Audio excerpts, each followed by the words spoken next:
Magandang tanghali mga kabayan. Ito mamaya gagawin nating banana Q. Yan. Masarap yan mamaya mga kabayan. Gagawin nating banana Q. Yung hindi pa pinadaan sa mantika ba. Yung tubig lang ang gagamitin natin, tapos sugar. Yung talagang black sugar ang gagamitin natin dito. Yan.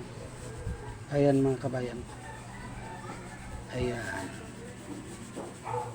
Masarap to mamaya mga kabayan.